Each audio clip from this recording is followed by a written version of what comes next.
Guys, meron tayo itong UI 125. So, ayaw na niya makik. So, issue, huminto na lang daw, sabi ng customer.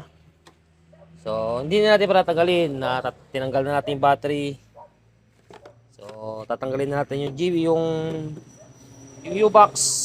Tapos, hugutin na natin yung makina. So, bagong change oil naman daw.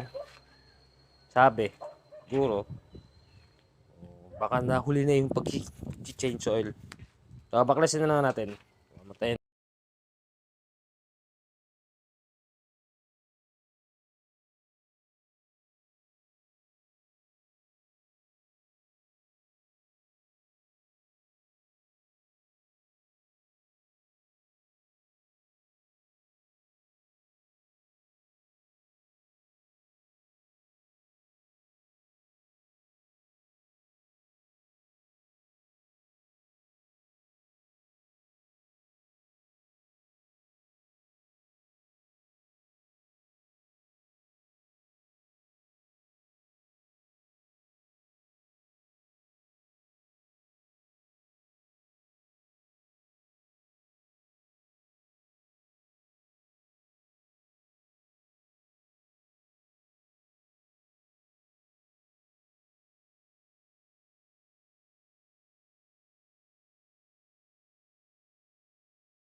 So, yun, tanggalin na natin ito guys, pinaka-injector niya. Kasi mamaya pag hinugot natin ay baka mabasag.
Plus na po natin yung head tsaka block ng Mio i 125.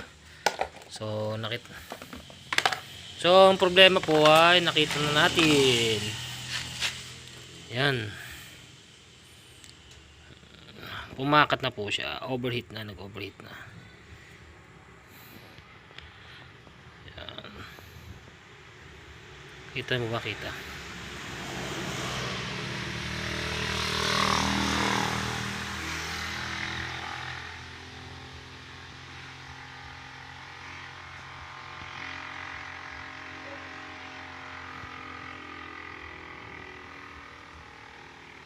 Yan, sobrang lamig sa DRT. Yan. Yumakap na siya. Yumakap na siya sa block. Ayun oh, kitang-kita ang tama oh. Yan, kitang-kita ang tama. So, yun. Papalitan na po natin siya ng bagong block. Si chrome bore pa po to, chrome bore. So, siguro ba mabibili natin steel bore na lang din para yun ang pasok sa budget ng may-ari. Yung connecting rod is okay naman, hindi naman siya ganun na puwersa. So para hindi masyadong mapalaki yung may-ari, is hindi na muna natin babaklasin kasi okay naman eh, okay naman siya. So yun muna guys. Tingnan natin yung may-ari nito para makita niya kung ano yung papalitan. So singin na rin tayo ng budget. So yun ang motor niya. Okay.